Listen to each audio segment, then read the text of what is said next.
You got any ideas for the cold open? Not really, no. No. I was hoping maybe something would come up organically during the recording, but I can't really think of anything. No, I can't. Should we just not bother with one? Yeah, fuck it, yeah. That rant about D&D got us well over what I consider a decent length. So just leave this bit in.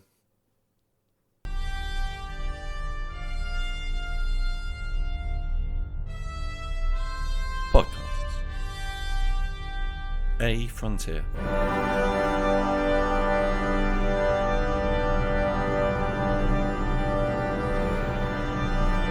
These are the voyages of the podcast Captain Slug. Its ongoing mission to explore strange new episodes, to seek out new jokes and new references, to split infinitives that no one has split before.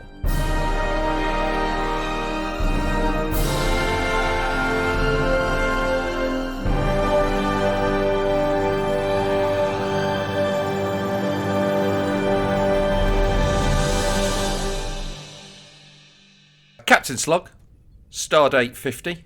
These are the continued voyages of Eddie Edwards and his colleague and friend Mr. Mark Bench as we trek our way through all of Star Trek Next Generation.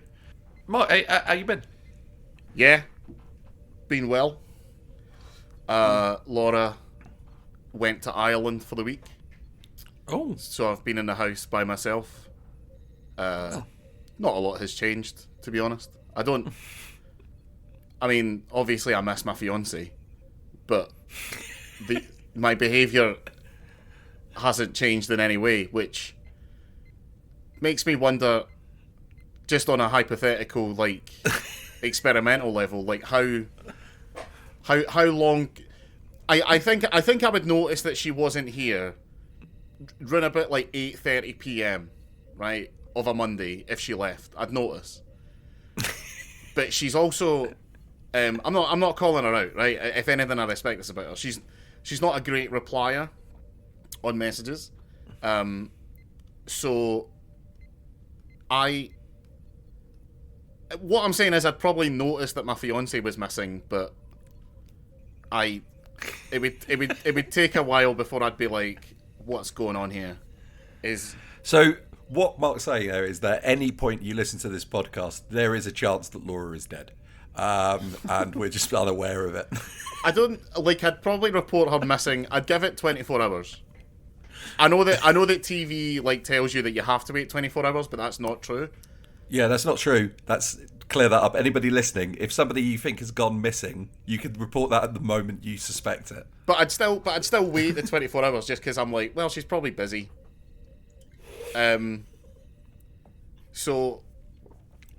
Yeah, what I'm saying is, Laura, if you get kidnapped, let me know, because it'll help me react to that faster. or more accurately, if you're listening to this and you intend kidnapping Laura, make sure you message Mark with ransom. Yeah, in a reasonable timescale. What I'm saying is, if I had been the McCanns, Madeline would be alive. To be fair, I think what you said there isn't particularly controversial because what a lot of people forget about the McCanns is it's a textbook case of child neglect, and if they weren't middle class, they would have gone to prison. So, classic. Really, if poor people had lost their baby in Portugal, the only reason that you'd still see their face on the news would be because they were announcing that they'd been released from prison. Or every year the Daily Mail would use them as the poster child for. We're giving these scoundrels so much in benefit money that they were able to afford a holiday to Portugal. Yeah, a holiday to Portugal. But to be fair, only 2 plane tickets would need to be a return, wouldn't they? So they might have saved money there. And all right. Look, the child that they lost was white, which obviously is a tragedy for all of us. But at the same time, I bet they've got a massive TV. Genuine question, right? Because I know this might be a bit heavy going, but fuck it, I'm going to ask anyway. At what point do you stop wishing that your child is alive? Because there is a point where what I was saying is, if she's alive now, right, she has gone through an unbelievable decade of pain and misery. Yeah. Probably far greater. Like, there comes a point where you've got to hope that she's dead, surely, rather than whatever horrifying thing would have happened. People often ask me, Mark, why do you never advertise your podcast? And my response is, well, to be honest, if I ever actually make it, this is straight in the bin. Like, every episode of this is fucking deleted from every hard drive it's ever seen, and it's shit like that, really, that's going to be the cause. I was actually thinking of something earlier, right, about this episode specifically, because there's some quite heavy themes in this episode. Like, this episode, it kind of boils down to what is the value of a life. Yes. And there's a specific line that I was going to that made me think of a thing to do with as always, the Third Reich. And there was a sentence that I came up with in my head where I was like, right, I'm going to have to be very careful about how I phrase that sentence, because that'll be a soundbite that they'll definitely be able to use against me. And do you know what? I'll get it out of the way right now, right? Because it's the idea that after World War II, when we rounded up all the monsters that we could find and decided to punish them, there was an issue with international law, which at the time, as you probably know, didn't really exist. So the difficulty came in, how do we punish people for doing something that in the country that they were in at the time, i.e. Nazi Germany, wasn't illegal? Like, they... Yeah. By the place that they lived in, purely just by that book of law, they didn't do anything. Not to say they obviously did do things wrong, but they didn't necessarily do things that were illegal based on their own legality. Yeah, yeah, and that kind of comes up in this episode. Yeah, that's I really let's just jump into it. Right, this is the survivors. Right, yeah. The plot of this episode is there's been a distress signal from a planet, and when they get there, it's basically been Independence Day. Everybody's gone except for one house and two people, and it's a classic Star Trek premise, which is this old guy seems nice and friendly. All know he's a god, which happens surprisingly frequently in Star Trek. Yeah. And it's like he was pretending to be a human, he met a woman, he fell in love, he was going to live out a full human life with her and then go back to being an immortal space being. But instead, aliens turned up and murdered everybody on the planet, so including the wife. So he was like making a copy of her as well as the house. And then at the very end of the episode, you find out that his reaction to having his wife killed was... Because, literally... I make notes when we're watching. Oh yeah. When I'm watching Star Trek, just a couple of pages, on my notebook of my Back to the Future notebook, that I just popped some stuff in, and he said the name of the aliens that attacked them, and I was like, oh, I missed that. I haven't had a chance to write that down. And then about 2 lines later, I was like, oh, never mind, because his response was he lashed out and killed them all, as in all of them, as in 50 billion, whatever they are. Yeah. All of them everywhere, which means that at one point, a few years ago, a couple of them were drinking in a bar and then all of a sudden just ceased to exist. They got Thanos, essentially. Yeah. And you'd think 50 billion, someone would be like, Starfleet? Yeah, hi, it's Jen here. Oh, hey, how you doing, Sandra? Yeah. How are the kids? Yeah, that's good. Did you enjoy your holiday? Yep. Anyway, listen, I've got something to tell you. An entire species seems to have spontaneously disappeared without trace. Yeah. Yeah, they specifically mentioned that it's 50 billion as well, so it's not like a small one. Nah. And he does specifically say that they were evil, but he's also the person who just genocided them, so I'm not certain if we should take his word for that. Yeah, exactly, yeah. And also, he's an immortal being whose name is Kevin. Yeah, okay. So...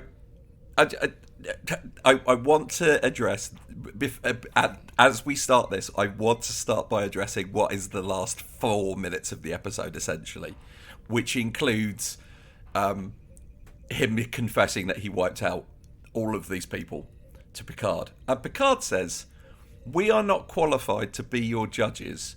We have no law to fit your crime. It's genocide, John Luke. It's that Yeah. we you must have laws in space year 20 whatever. You cannot have gone. Oh no, we just decided to legalize. We got rid of the laws against genocide. Yeah, because if anything, those laws, because the Federation is built essentially on human ideals to an extent, so those laws would have been directly informed by that thing that I brought up earlier, which was them going, how should we punish people for a genocide? Like at no point, at no point, like if this had been a longer episode, maybe they'd go to Data, and Data would be like, well, there's this thing that you might not have heard about that happened between 1932 and 1945 in Germany, and anyway. I mean, you're French, John Luke. They should have been taught to you in school. Yeah, exactly. And then he says, I don't know whether to what is it? I don't know whether to. He actually says, I don't know if we should. Picard suggests that maybe what he did was admirable, because I guess what he's saying is like, oh, for love, you were willing to go do this crazy thing, but that crazy thing was a genocide. Like if Hitler had done what he did for love, right? You know, if like a Jewish person had killed the woman he loved, we wouldn't be okay with the Holocaust. No. But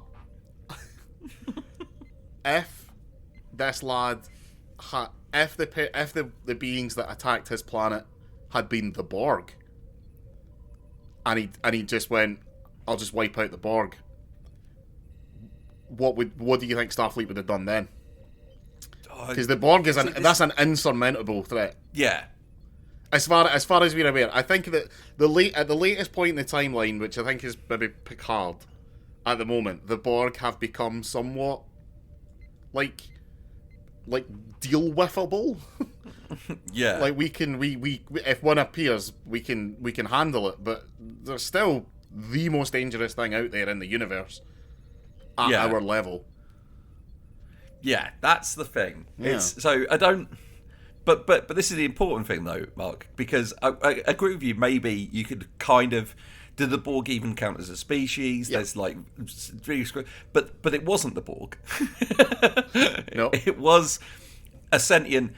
Because all I'm going to say is right. Okay, the entire species can't have been evil. Like there must have been like 4 dudes who were like just if like everybody else died out now. Like, oh, well, thank God they're gone. I can finally get on with my painting. Yeah. You know. Well, it's 6 p.m. and you're listening to 2 white dudes with beards discussing the pros and cons of ethical genocide. So I'm very much on. So to like cross the streams with other science fiction, there is a Doctor Who episode famously called "The Birth of the Daleks," where the Doctor is in the room when the Daleks are being created, and as a result of that, there is a point where he is holding 2 wires, and if he touches them together, it will stop the process, and the Daleks will not only not exist, like be wiped out, they would never have existed in the first place. And he literally decides, well, no, that's genocide. So I can't, because if even like 1 or 2 Daleks in all of Dalek history have the capacity to possibly maybe be good, then this is a monstrous act and I can't do it, even though the Daleks are themselves monstrous. So I'm very much this might not be a popular opinion, Mark, but I'm against genocide.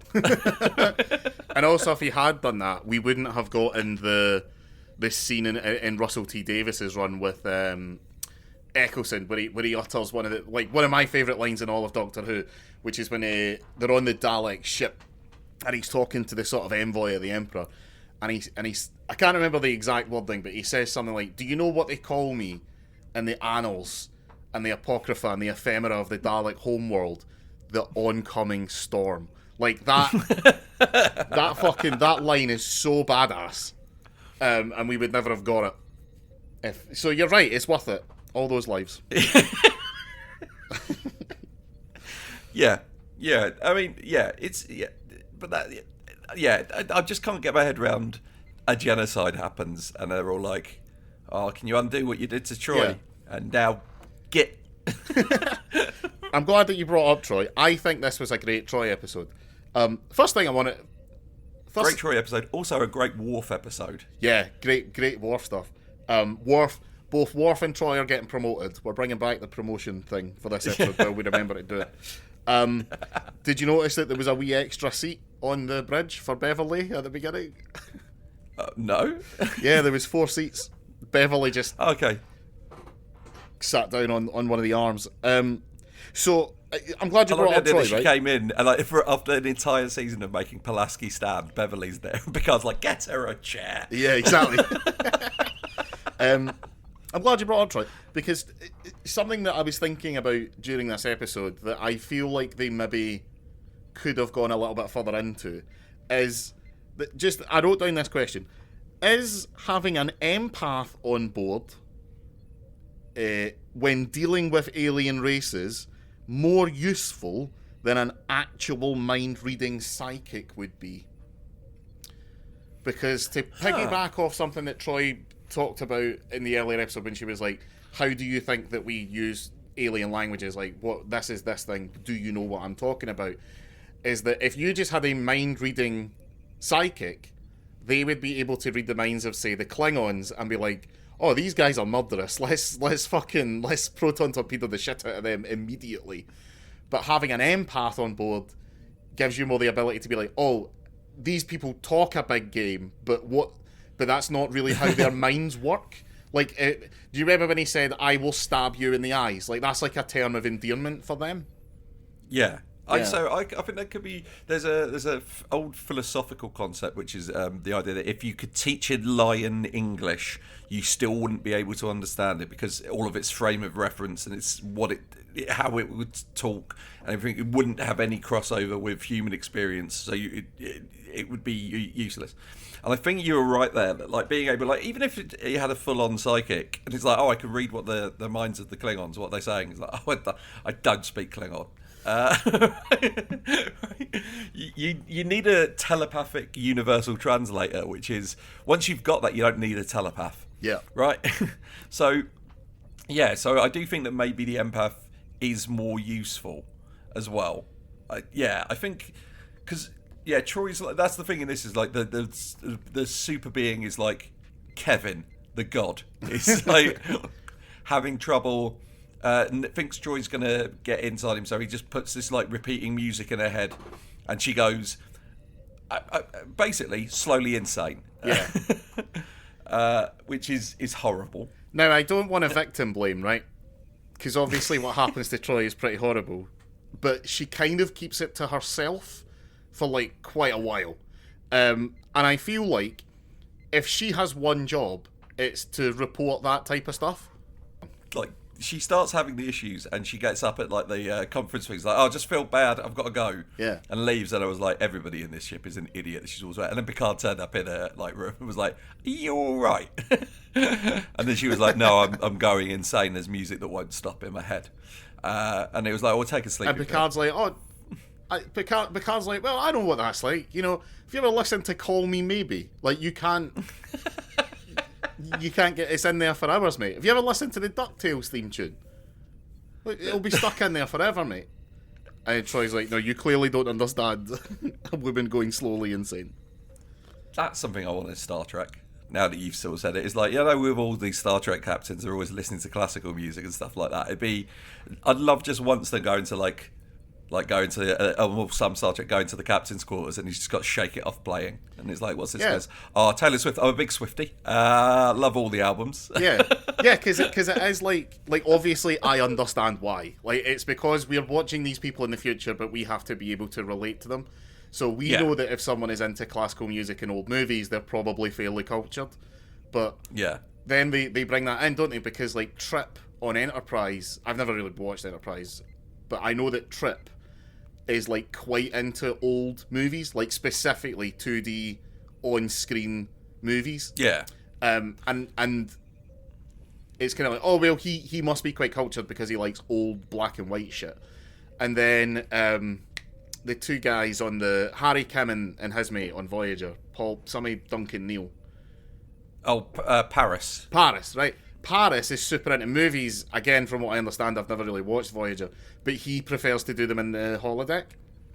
Yeah. So Paris, it needs to be pointed out, is into his list of like specific things he's into is incredibly long because nobody on Voyager was keeping track of like he might be the most qualified man in all of Starfleet because Voyager is quite poorly written. Yeah. And it seems like they spin a wheel, who is this relating to thing, landed on Paris for pretty much everything.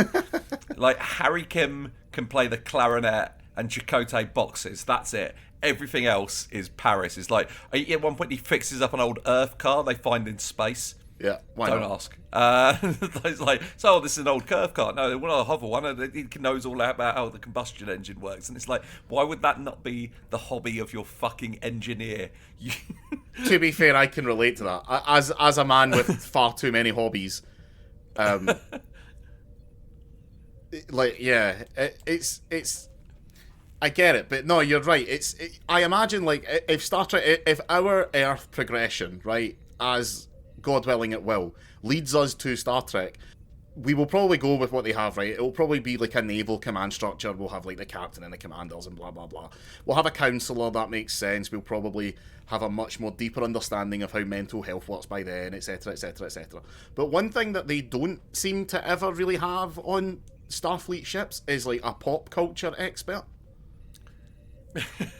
Because like, yeah, you could go to Data and be like, Data, tell us all about Sherlock Holmes, and he'll tell you all about Sherlock Holmes, but he wouldn't necessarily be able to tell you the impact or effect that Sherlock Holmes had on the human condition. Whereas a pop culture expert would be able to take things like of their time and be like, oh, this is what it means. So all of these aliens, right, are dressed up like it's a scene from Men in Black 2. And you could say, if you get Data, he'll be like, oh, this is from this movie, here's how we understand that. But your pop culture expert would be like, see, what's happening with these people is that they had a once great civilization where they were all a scene from Men in Black 1. But something went really tits up, and now they're a scene from Men in Black 2. Although the theme tune, arguably better. Oh, that's a bold argument. Black Suit's Common is superior to the Men in Black theme tune. I've made this opinion apparent on many occasions, and I hold it to be true. Are you trying to remember it? I'm going to put forward my very specific argument of the exactly one scene in Men in Black 1 and Men in Black 2 that do the same thing, but one is demonstrably a million times better than the other. The end of Men in Black zooms out, and the galaxy is in a marble that's being played with by an alien. Oh my god, how vast and wonderful is the universe that we do not understand. At the end of Men in Black 2, they kick open a door, and it reveals that our reality is inside a locker inside a train station filled with aliens, which doesn't make any fucking sense, wouldn't work, and doesn't convey anything. It's just there because that's how you had something like that at the end of the first one, and you thought you had to do it again. It does. Fuck Men in Black 2. I hate that movie. To defend Men in Black 2, that is a callback to something earlier in the movie. Yeah, but it's a shit one. Yeah, no, you're right, yeah.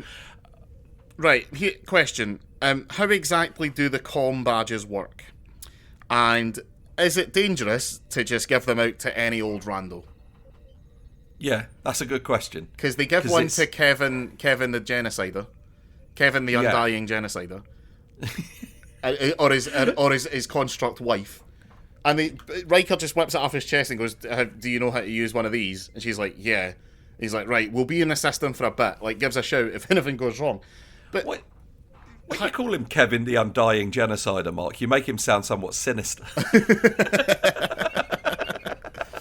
Because I don't, like, how do the comm channels work? Like, because Geordie, at one point in this episode, because I started thinking about it, so I started noticing. Geordie just, apropos of nothing, in the middle of the bridge says, bridge to Captain Picard. And then obviously Picard gets the message. So is it like an Alexa where it will recognise the X to Y and then exclusively open a channel to that person? Or is it just when you press the comm badge, it just goes to all of them? And if so, is Kevin able to just listen into what they're saying if he knows how to work it? I see. I don't know, because I know. Yeah, that's weird. I mean, it'd be more of a worry if Kevin wasn't already omnipotent, so he knows. Yes. I'm not bothered about it. It's not something I need them to explain. Like, I'm willing to suspend my disbelief enough to be like, in the efforts of storytelling, Geordie just needs to talk to Picard, right? That's it. It's a weird one where, like, our technology hasn't gotten better than the what they would have on the Enterprise in any way. But our technology has got to the point where we now know that the way certain technology works on the Enterprise isn't how it would work. Yeah. Like you say, him saying bridge 2, he would have to say an activation word to the computer, unless the computer on the bridge is always recording, which seems unethical. I think it Like, does. if you have a private conversation at work, like, that's dodgy. Yeah. Like, if you found out your boss was recording every word you say, then again, it is a military vessel. Well, not military, an exploration. Yeah. I don't know where I stand on the ethics of recording every single thing that's said on the bridge. Yeah. And also some other random things I noticed. Obviously, we've got the new uniforms. We've had them now for a couple of episodes. Who does up the zip on the back every morning? Do you need to find another person to do it? No, I imagine that you've got like a little robot in your thing that just grabs, little robot arm, just grabs on it and pulls it up. But it's just not interesting enough to ever be featured. I feel like what that tells me is that in 300 years we haven't invented a better version of the zip. Well, Gene Roddenberry apparently very, very anti-zips. He didn't. He was against their inclusion in Star Trek because he believed, much as you said there, that there would be a better solution for the future. So maybe that looks like a zip, but maybe there's some sort of nanites. Yeah. Or something. Speaking but then that's very much a you pass butter situation. Speaking of Gene, at the very beginning of this episode, so they arrive at the planet, and the planet has been completely glassed, right? Yeah, by a matte painting. Yeah, by a matte painting. And then they discover the Kevin's house. And they're like, right, this is weird. We should go down and have a look at this. So Picard, a good captain, turns to Riker, his exo, and says, "Yeah, I can't remember the line, but he's like, well, looks like you're going down there, eh? Got to find out who's there." Now that's good captaining. Whereas Kirk would probably have been like, "Oh, this looks exciting. Let's all go and look. Child, you are in charge of the bridge." Picard would get the information that it's like, we've detected one house. And he goes, oh, right, okay. Does it look like I can fuck it? Yeah. Well, there are 2 life signs, Captain. Beam me down. Yeah. That's a 50-50 chance. So I love that when they do beam down, Riker gets caught by a fucking Looney Tunes fucking trap. Yeah. And dangled by his leg. And then has to conduct a negotiation upside down.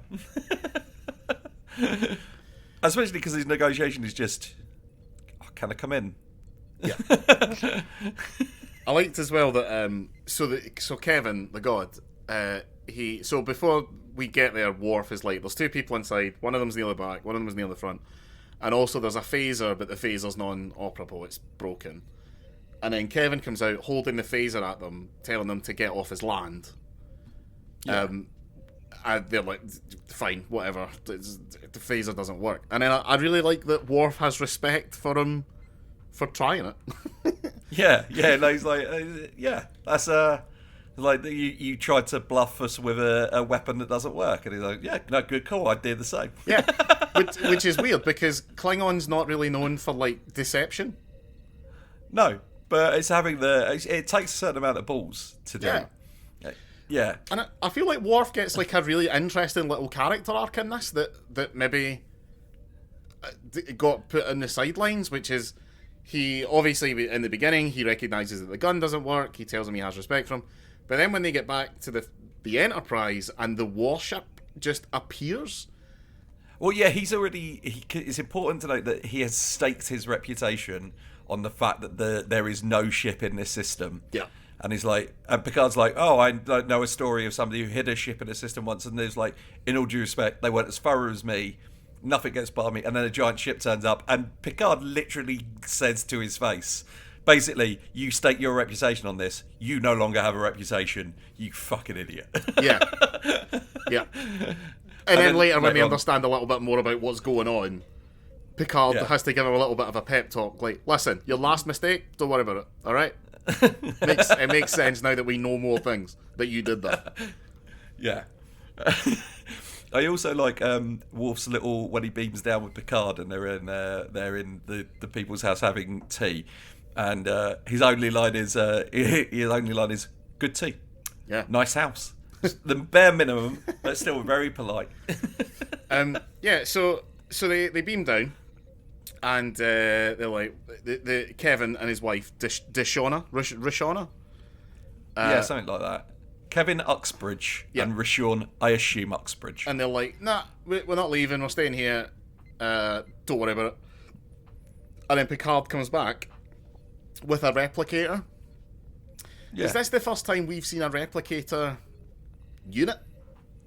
Yeah, I know. We've seen it like in the wall alcove, but Yeah. yeah, I've not seen what it. I assumed that maybe, like, the thing is, was that's got an internal power source. Like, Yeah. it's not hooked up to anything. That's like, I would assume that you needed like warp, like not the ability to like use a warp core to travel, but like to generate enough power to spontaneously generate fucking matter. Well, isn't it that the nacelles, when you're travelling through space, the reason that they seem to have an unlimited amount of replicator stuff is that the nacelles actually pick up matter Yeah. to then reconstitute. But then, from what I understand as well, there is a plot point in Voyager where it's like, we need to ration this stuff. Like, this ain't gonna last forever. Not with Tom Paris's hobbies. Like, that guy has printed so many instruments. You would not believe it. Like, do you know what I mean? Just be an O'Brien. Just pick one, and just get real good at it. At the cello. Yeah. Yeah, I don't know, because like, so it depends on how replicators work, because if it's just moving atoms around to like into position, then maybe, but if it's like putting atoms together from fundamental particles, then that requires like nuclear bomb levels of energy, because that's how much energy is in atoms, because that's where nuclear bomb explosions come from. I don't know, man, because they do when Troy's busy ignoring the song inside, ignoring everybody to listen to the tune inside their head. They do bring up that the house has its own fusion generator with enough power for 5 years. Oh yeah, they do. Forgot about that. Yeah. Oh yeah, so they're fine. Yeah. Yeah. These. By the way, I want to point out the people in this are supposed to be in their 80s, but the actress who's to point out the two old people in this are played by Anne Henney and John Anderson. And Anne Henney, you will probably know because she was Jim Carrey's assistant in Liar Liar. Yes, that's where. Yep. She is the president's secretary in The American President, which is the Aaron Sorkin movie that they basically turned into The West Wing. And she's in Mrs. Doubtfire as well. Yeah. Thought I recognised but, her. She's got a very but- distinct voice. Yeah, and John Anderson, who I thought was kind of a nobody, because I was like, I don't recognise him from anything. I looked it up. He was in Psycho. So this is like Oh, wow. top tier like things. But yeah, they're playing 80s. Anne Henney died in 2001 and she was only 67. So when they made this, she was in her 50s. And they were like, so I have a question. Are they suggesting that there's two things that could be happening here? One is that in Hollywood's eyes, the minute you're over 50, you're essentially dead. Yeah, So we can cast you as whatever. Or is it that in Starfleet, medical technology is so improved that by the time you're 80, you look like a 50-year-old? Oh, yeah. It's both. But also, I would posit that if you had the godlike ability to sort of to sort of bring the love of your life back from the dead, do you know what I mean? You're gonna bring her back at the time when you were like most attracted to her. I mean, they could have both been 20. Because I suppose Dayton had read the logs, so they knew what age they were supposed to be. Yeah, like I really like being 34. I think I'm doing well. I'm very, very attracted to my partner. This is a fun hole that I'm digging now. Laura, very attracted to you. Hope you know that. But if we got to 80s and I discovered I had the power of a god, and then she got wiped out fighting for a cause, I know what cause it would be. Then, and I was like, well, now that they've blown up this entire planet, and I just get to spend time with her all the time, I'd just be like, you know what, I'm going to make myself 34 again, and have that age as well, and then just every time she's like, how come it's been 100 years and I'm still 31? I'd be like, I don't know, magic, whatever. Well, that's the thing. She's a construct, so you could just make it so she never has that thought. Which is there is an element of that going on in this. That's a slippery slope in it, though. Well, that's the thing as well, because what is this guy's end plan? Because he's like, oh, she died. I wiped out everybody on the thing, so I wiped out their entire race, and I brought a construct of my wife back. Now I am only aging, like, to fit in. Yeah. But now I've brought her back as a construct, and I can just, like, if she ever asks questions, I can just get rid of her and then bring her back as a fresh construct who doesn't remember any of this shit, right? Yeah, you get to 51st dates it. Yeah, exactly. So, like, is he going to be... Because they leave him behind, rather than, like... Okay, I don't know where godlike super beings rank, but Kevin Uxbridge, the human he is pretending to be, is a Federation citizen, right? And he has committed a genocide and should stand trial. And he's on like a Q level. Yeah, easy. Yeah, and the thing is as well, like he's shown throughout to be like very ethical. He doesn't want to like engage in anything, do anything, and it was only this moment of absolute grief that made him commit. Again, a genocide. Like, not even just like a genocide by human standards. Like, he wiped out 50 billion people, right? That's like, yeah, it is you say cute, it's a Thanos level event. Yeah. Like, right. I know those people had hopes and dreams. Yeah. You know what I mean? They might have been evil dreams, they might have been evil hopes, but that's who are you to decide? Yeah. So, like... Because he's considered like he's so ethical, I'm willing to bet if they'd gone like, well, we're going to put you under arrest, he would have been like, well, yeah, that's fair. Yeah. And then they would have like been like, well, we don't know how to kill you, so we can't give you the death penalty, so you're sentenced to, I guess, 1 billion years in prison. Is that acceptable? And then what happens is, as soon as he hears that, he'll just look at his watch and be like, right, okay, just need to sit this one out for 1,000 years, and then by that time your civilization will have been completely destroyed, so I'll be grand. Yeah. So instead they just leave him on a planet where I imagine a beacon nearby going, don't go on this planet, there's only one old couple, but actually secretly one of them's a god. Yeah. Which I imagine is a message that has to be put on a lot of planets in Star Trek, weirdly. Here's an idea, right? So you talked about obviously her being a construct, and he can bring her back with whatever thought pattern he wants. I feel like one of the avenues that people haven't really explored for the upcoming robot rebellion is that eventually sex robots are going to be so advanced that you will be able to program them with whatever personality you want. Now, obviously, you're sitting there going, brilliant, can't wait, right? But what you're not thinking about is, what about all the people who buy sex robots and are themselves, like, super alt-right and just instill in them, like, really fascistic tendencies, and then we have to fight off swaves of hot Nazi robots. What are we gonna do then? Well, I think it'll be easy to spot. They'll all have one hair colour. Well, sex robot uptake will probably be fairly equal. So, unfortunately, all those Nazi robots would have to fight all the communist robots that have been programmed by all the left wingers. Yeah. So, I don't know. Because you know what? It doesn't matter what your politics are, where you fall on the spectrum. Sometimes you get lonely enough that you're like, I'd buy a sex robot. In for fact, companionship.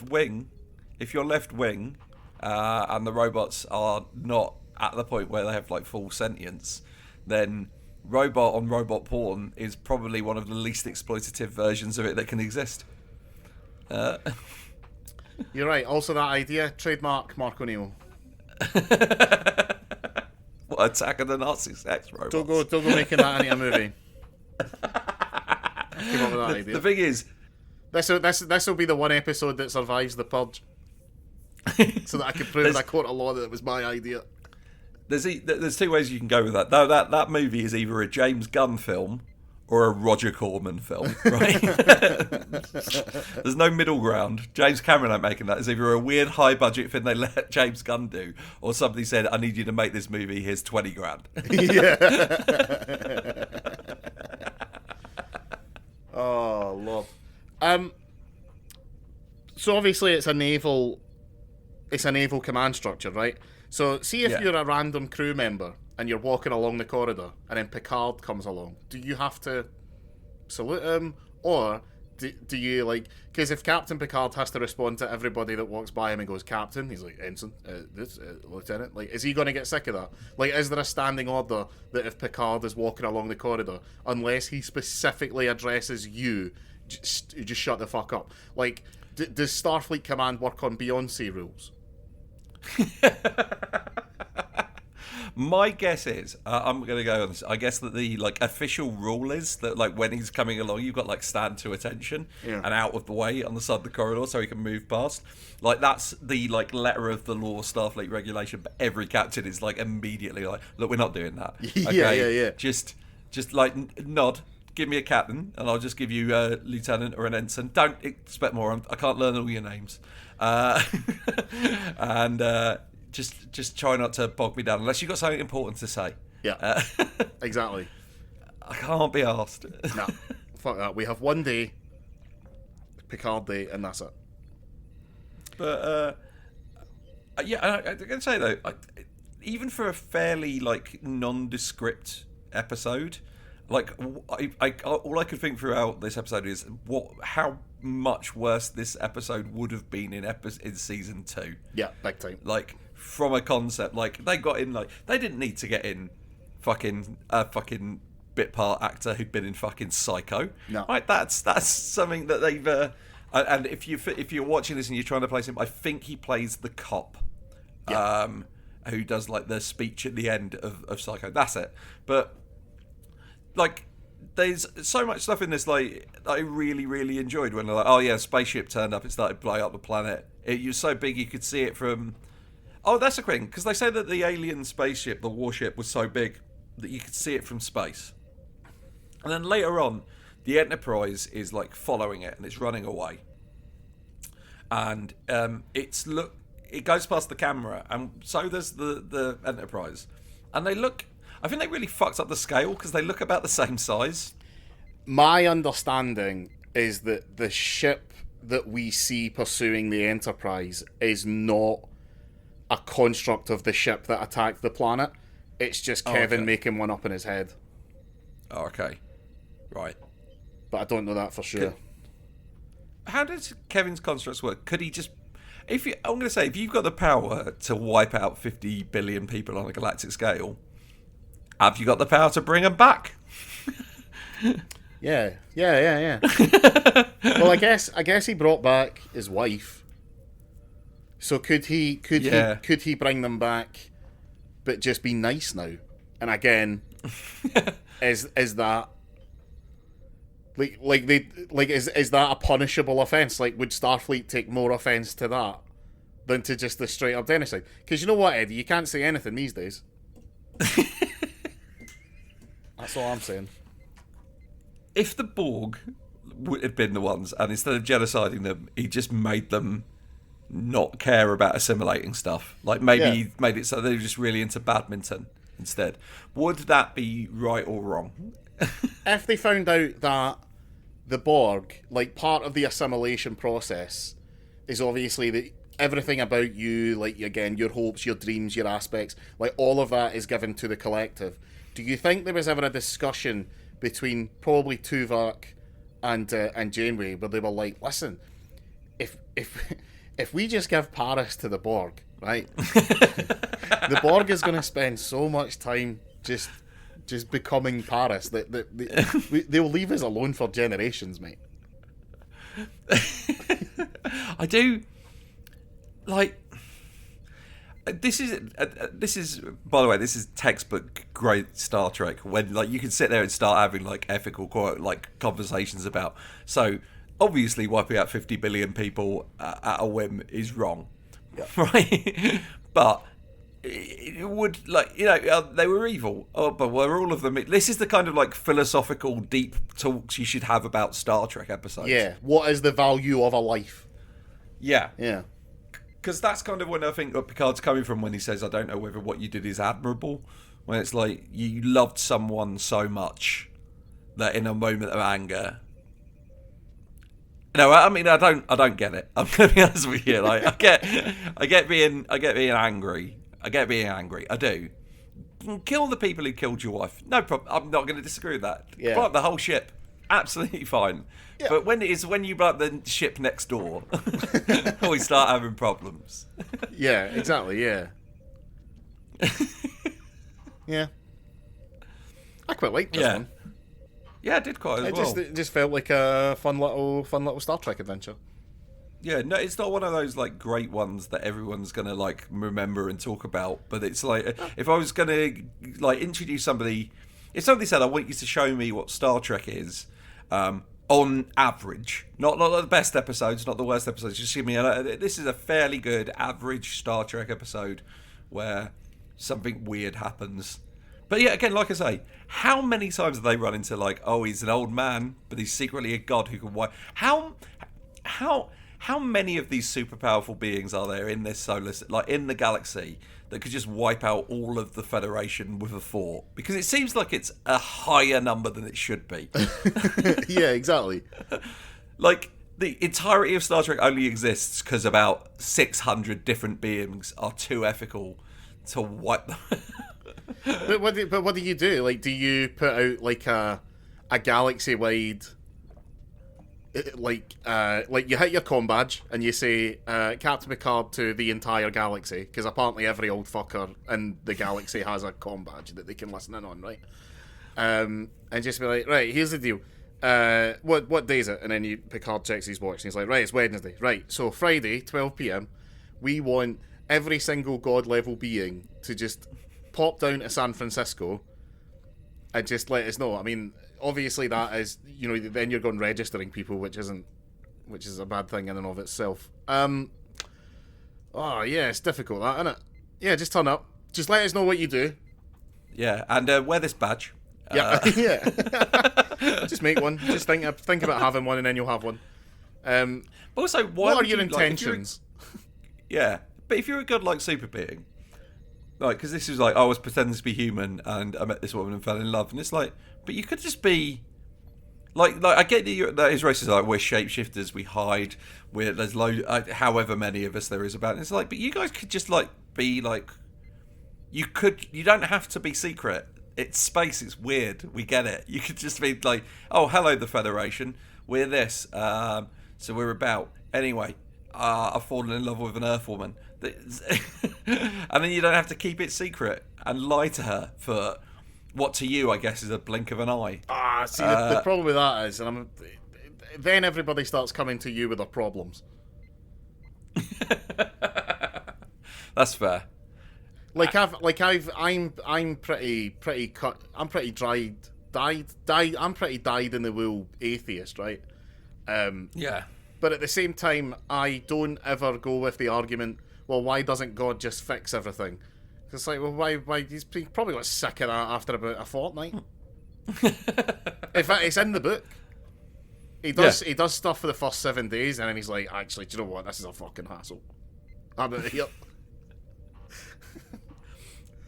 He tries some stuff early on, and then people are like, I'm going to sacrifice my son to you. And then God turns up and is like, don't do that. Don't do that. Like, oh, I thought we wanted me to. And then he's like, I don't know, that. Let's say it was a test. But the burning. What he doesn't want to say is like, you misunderstood deeply what I meant. See, what the problem is, right? Is that on my planet Yahweh, a burning bush means something different. You've really, Abraham, you've really taken this the wrong way, man. When I said, also it's lost in translation. He said said that I should like offer you my son, and he went, I meant like, in love, respect, and servitude, not that I wanted him killed on a rock. I meant an introduction. I meant for you to bring him along to the luncheon and be like, "Hey God, this is my son Joe." Oh, that's fun. What do you want to be when you grow up, Joe? A plumber. Oh, that's nice. Good work. That make you a lot of money, but you need to think hard. You need to train hard to be a good plumber. Join a union. And invent plumbing. And invent plumbing. Why can't you do that, God? Oh, I'm busy. Got other shit on, mate. Separating the dark. At no point in the Bible does it say, and on the 9th day he created pipes. Right, that was on us. We had to do all that work. Really, when you look around at the world. When you look around at the planet now, I would say we've created more stuff than God, in total. Like, he just did like bugs and shit. Like, he didn't invent the duvet, did he? That was us. Do you think that would stand up in a court of law? Isn't this essentially? And I wanted to get into this with you before we started recording because I imagine you'll have quite a lot to say about it.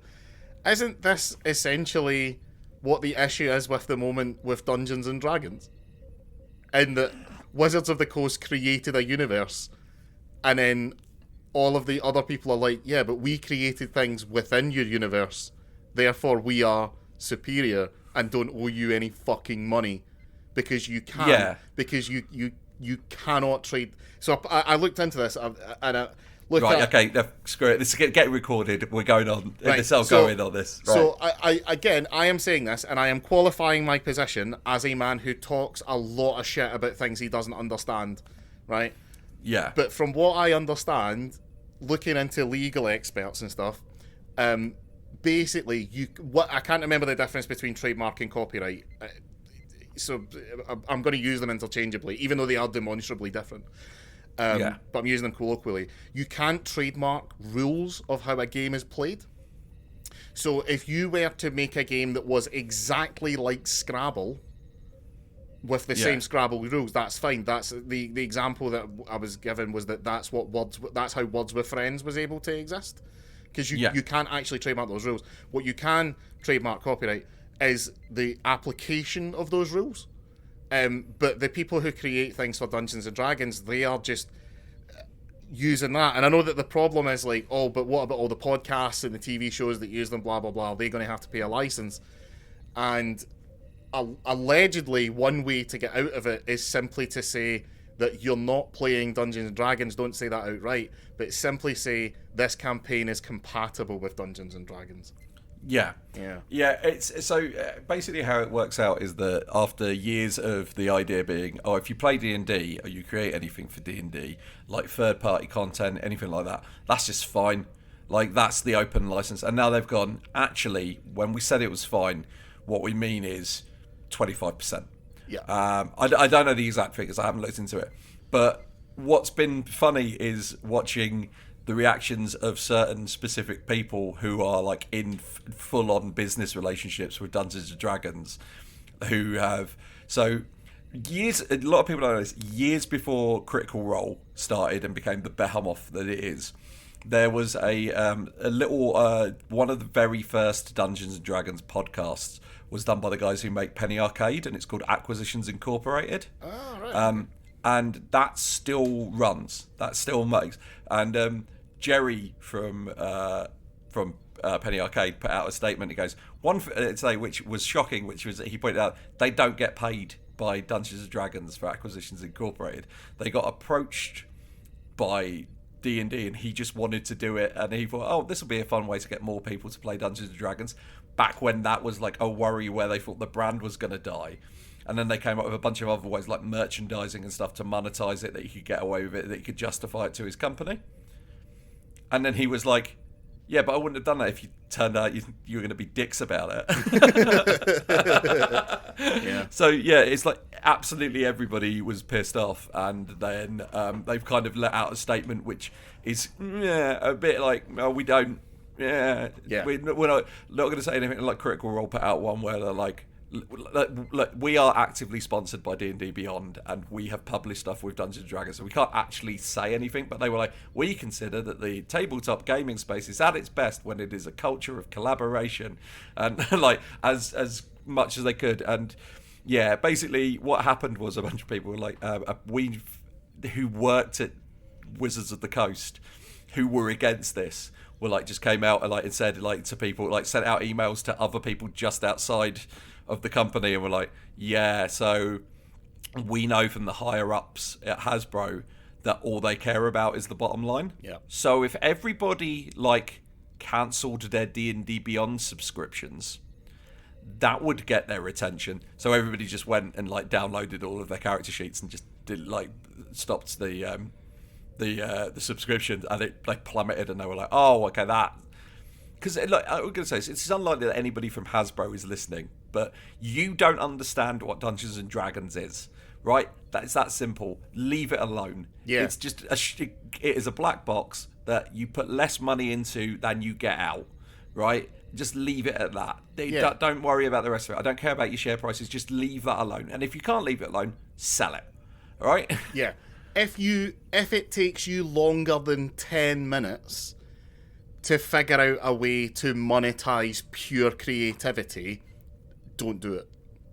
Yeah, because the idea as well is what they were saying is like, if I've come up with stuff for Dungeons and Dragons campaigns, and to keep it like somewhere, I have it on D&D Beyond as like a magic item I've created, and now they're going, well, if ever you make money off that, we get 25%. And I'm like, what? And they were like saying, oh, we were trying to make it about inclusivity. Like, people have to run it by us so that we can make sure everybody's on, like, not excluding anyone. And it's like, you just released, like, I love D&D and I have the Spelljammer books. But the Spelljammer books have in them a race of people who, they're monkey people, Mark, and they used to be slaves. Oh, fuck. Right? Okay, so don't talk to me about fucking inclusivity, okay? Because, like, having one black dude in the room would have been like, excuse me. Just don't have them be ex-slaves. Yeah. And then maybe that's cool. Or have them be based on dolphins. Yeah. I'm not against having monkey people, and I think you can do that. And they work, to be fair, all of them have red hair and white skin. Fair play to that, because like, I guess no single artist went, oh, let's make them. No, I'm not going to do that. Yeah. Right, but yes, like the thing is, I'm a D&D player and I'm a wrestling fan, so it's been a fucking quiet couple of weeks. Oh man. Oh, Well, but yeah, well, I like this one. yeah, I like this one as well. Yeah. It was enjoyable, and also I made fun of it earlier about the map painting. We see the map painting a lot, and it's a beautiful map. Oh, it's gorgeous. Yeah, it's gorgeous. The quality of the deep map into the paintings painting. in Next Gen has gone up significantly. Yeah, it has. But yeah, give it a watch. Yeah. Well, Bye. bye.